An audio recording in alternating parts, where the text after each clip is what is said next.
Good morning, students. So, in the last class, we were talking about law of conservation of linear momentum and all that. See, often you come across these terms when no external torque is acting on the system, when no external force is acting on the system. What is the meaning of that? Suppose linearly, if you talk, there is an object, there is a car. इस पे तुमने force लगाया, it gained speed. फिर तुमने force को हटा दिया. Will it stop suddenly? It will keep on moving. Why? Because it is in motion already. So it will take some time to come to rest. But during this time, let us say 10 o'clock you started the engine. You applied some force. 10:05 suddenly you stop the engine. Will it stop? At 10:05 itself, 10 o'clock you applied the force. Okay? You applied force. 10:05 you stop the engine. Stop. Will the vehicle also stop at 10:05 itself? The vehicle will keep on moving.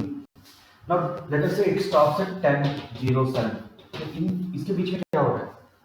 Is it having any external force on it? There is no external force acting. Okay. So in that situation, you are saying that no external force is acting on the system. Here it was acting, but in this duration it is not acting. Similarly, one more point you should understand that if there is a particle which is rotating which is having a rotational motion, I am not saying that it is rotating in a circle only. It is just a rotational motion. It is just a rotational motion. Rotational motion means you take a particle, the particle can rotate like this also. It can rotate in an elliptical path also. It can rotate in a circular path also. Rotation means it is rotating about a point. Okay. If it is moving in such a way that every time the distance from the center is same, you are saying that it is a circular motion. Now the point is not that. Now suppose you have a particle of a point mass of some mass m which is rotating around this. If it has to rotate, the torque value should not be equal to 0. Torque should have some 10, 15, 20, some value it should have. Otherwise ये नहीं घूमेगा उसके पीछे. Otherwise ये नहीं घूमेगा. Torque, if it is 0, there is no question of any rotation. Now, suppose you applied a motor, a pump or something, and you rotated it. Okay? So it was rotating. Suddenly you switch off the pump. What will happen? Will it suddenly will it suddenly come to rest? Like this situation. This is linear. See, whenever you are studying angular stuff, you have to see the linear. Compare करो कि linear में क्या होता था. यहाँ पर भी वही होता है, लेकिन concept यहाँ पर the terminology is different, but it is analogous. यहाँ जो हो रहा है यहाँ पे भी वही हो रहा है. So when it is rotating using the pump, suddenly you switch off the pump. What will happen? It will keep on rotating till some time, and finally it will come to rest. Now in that phase, is there any external torque acting on the system? There is no external torque acting in the system, but still it is rotating. No. Our conservation of linear momentum, all that comes under that category. Okay. So kindly understand this. This is how I have interpreted it. Hope it helps you. Okay. Even one student asked when you use this statement, when there is no external torque acting on the system, what is the meaning of that? The meaning is this. So if a particle has to rotate, means necessarily you have to calculate the torque. You should think in terms of torque. Yesterday we have seen many ways of linking that torque. We have calculated this angular momentum. We have calculated this torque. I will tell you one more point. Suppose you have a rigid body. It has got some masses. In some masses को मिलाकर के ही वो rigid body बनता है. So it is what? It's a system of particles. System of particles, which you are calling it as rigid body. This is rotating round about this point. It is undergoing a rotational motion. Okay, it is undergoing a rotational motion. ध्यान से. So when it is rotating, it is going with some linear speed. Okay, it is going with a. How do you get the linear speed direction? You have to draw a tangent at every point.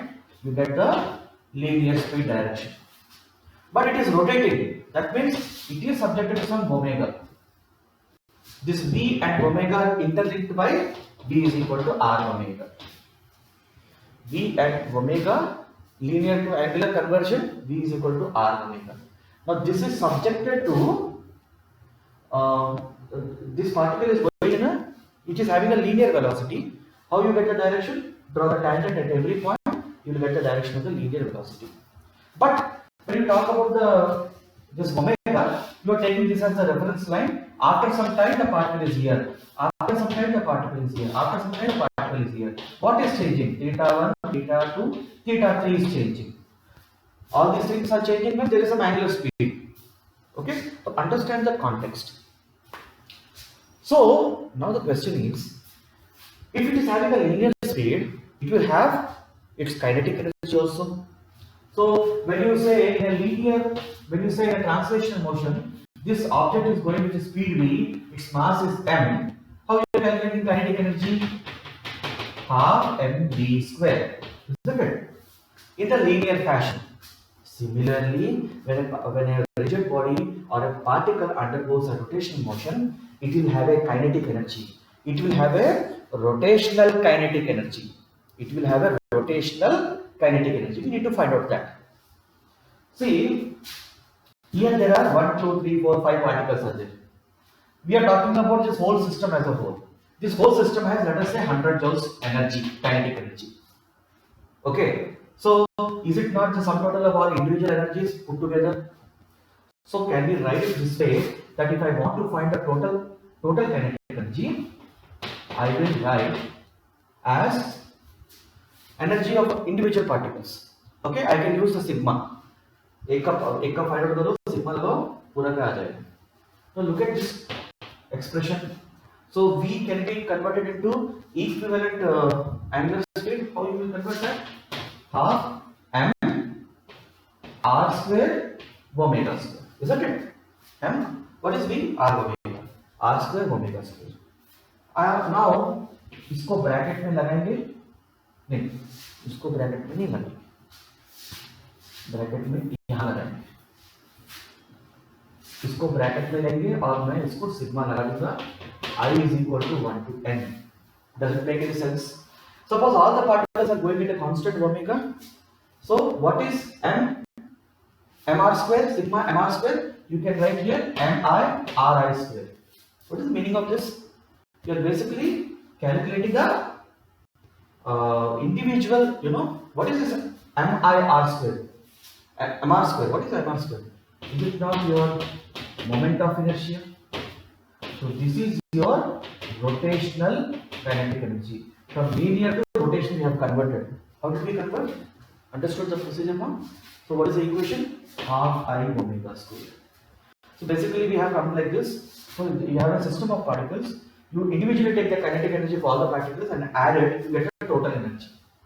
So we have just converted this V into rotational equivalent. How to convert that? Using this equation. This is linear to angular transformation. Okay. So after doing that, you got kinetic energy is equal to half I omega square. So whenever you are doing any problems related to rotational, rotational motion, if any kinetic energy is asked, you have to think in terms of rotational kinetic energy also. Okay, and it is given by this expression. K is equal to half I omega square. Okay.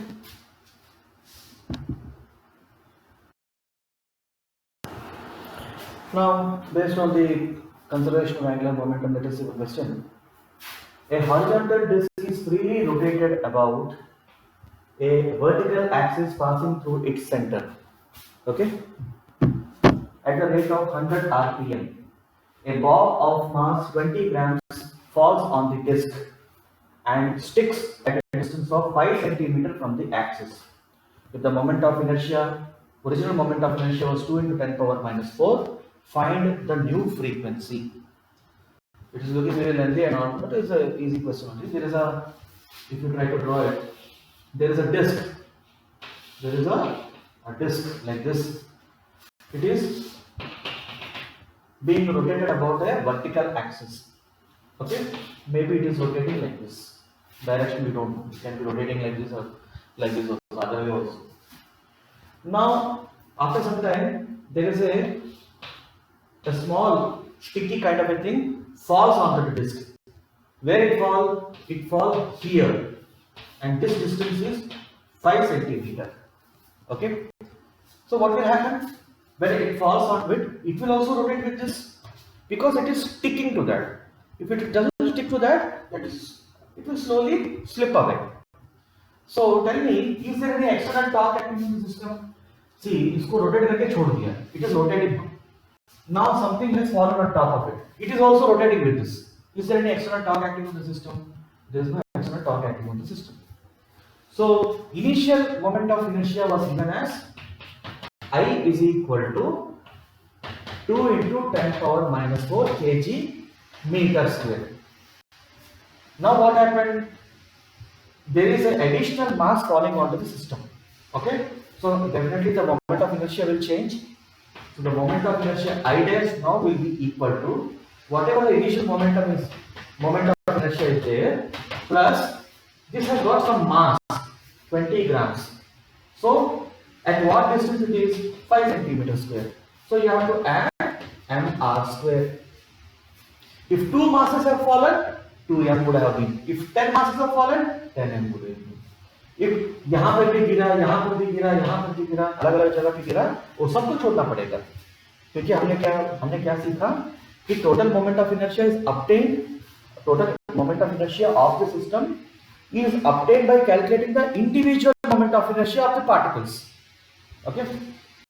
So here, this is 2 into 10 power minus 4 plus mass is 20 grams.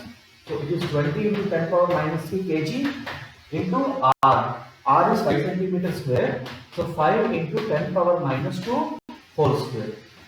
So let us just calculate this, how much we are getting. So this is 5 square, 25 into 20, it is 500. Okay. So this is 10 power minus 7. So what will this become? It will become 5 into 10 power minus 5. Isn't it? Or 0.5 into 10 power minus 4. So this will become 2.5 into 10 to the power minus 4. This is your new moment of inertia of the system. So we have seen that when there is no external torque acting on the system, when the system is conserved, we have I1 omega 1 is equal to I2 omega 2. Isn't it? Or I1 N1 is equal to I2 N2. Omega basically means what? 2 pi into N1, 2 pi into N1, N2. So 2 pi into cancel. So I1 is how much? 2 into 10 to the power of minus 4. What is the initial angular frequency? 100. So this is 100. And now it is 2.5 into 10 power minus 4 into the new value of N2. 10 power minus 4, 10 power minus 4 gone. So this becomes N2 is equal to 2 divided by 2.5 into 100. अब इसको decimal से divide करेंगे या दुनिया भर का circus करेंगे नहीं. This is 20 by 25, 4 by 5, 4 by 5 into 100. This is 80 rpm. तो मास चिपकने से क्या हो गया? इसका रोटेशनल स्पीड कम हो गया. Alright? Just make a note of this.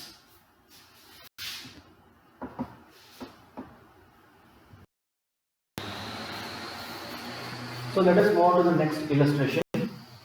A circular platform is mounted on a vertical frictionless axle. Its radius r is equal to 2 meters and its I value is 200 kg meter square. It is not pi. 200 kg meter square. It is initially at rest.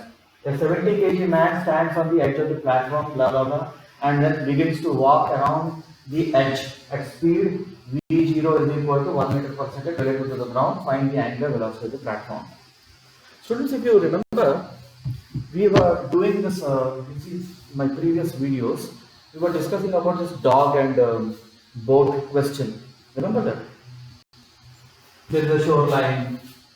There is a boat. You know, there is our dog. Our doggy is there. I don't know whether it looks like dog or not. You can imagine that it is a dog. So this is the shoreline. Not just dog. This is all water. Obviously, the boat will be on the water, not on the ground. The dog starts walking like this. What happened? This boat moved forward, keeping some center of mass constant, isn't it? Remember that? So if this fellow is moving like this, the boat is kind of moving in this direction. To see that center of mass is there only. So this is the case of internal forces. Now similarly here, what happens is, there is a circular platform like this. Okay? There is a circular platform which is, with respect to some vertical axis, it is like this. It is mounted on some axle and all that, all those things not required. So its radius is given, its initial moment of inertia is given. Now there is a 70 kg man is there. There is a 70 kg man is there. Now what this fellow is doing? He is walking on this edge. He is walking on the edge. Okay? या अलग अलग करते लोगों की, अब वो as पे ही चलना चाहता है, ठीक है? So now what happens here is, initially this whole system is at rest. Now this fellow starts working. What will happen? Because of this fellow started working, there will be some angular momentum now. Because this fellow is not walking in a straight line. He is walking. देखो कोई particle है, दूसरा particle यहाँ चुपचाप बैठा है, उसको कोई प्रॉब्लम नहीं है. लेकिन ये पार्टिकल ऐसा घूमना शुरू कर दिया इसने, क्या होगा? There will be a angular momentum. So because of this man, there will be some angular momentum. Okay? अब ये प्लेटफॉर्म क्या करेगा? ये बोट यहाँ पे जो किया है, ये प्लेटफॉर्म वही करेगा. तो ये ऐसे जाने का कोशिश करेगा, तो ये रिवर्स डायरेक्शन में it will create a angular momentum. Okay? So what is the angular momentum created by the man here? The man's speed is given as 1 meter per second. Let us say man mass is m. So m into v into whatever is this radial distance, mvr, isn't it? Now when this fellow starts moving like this, in this direction, there will be a reverse and opposite, because this is internal. There is no external torque on this. This fellow is internal system it is.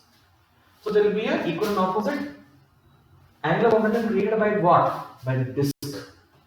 So it will be equal to I omega. Okay. So we have to find the angular velocity of the platform. So omega will be equal to mvr by I. So m is 70, v is 1, r is how much? V is 1 and r is 2 divided by 200 kg per divided by 200 kg meter square. Don't know why I am saying kg per meter. So 0 0 gone, 14 by 20. It is 7 by 10 or 0.7 radians per second. 0.7 radians per second. Okay.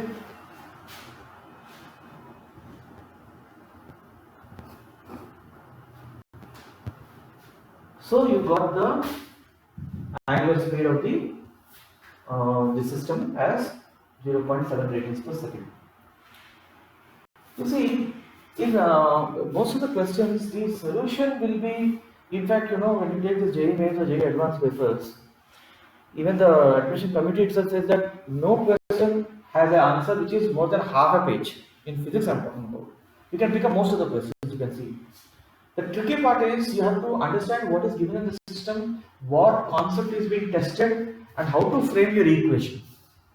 Framing your equation is the most important part of these type of questions. You should understand. That is why I'm trying to explain all this, trying to correlate with my previous examples and telling you that here what is happening, here also is happening the same way, but in a different context. Okay?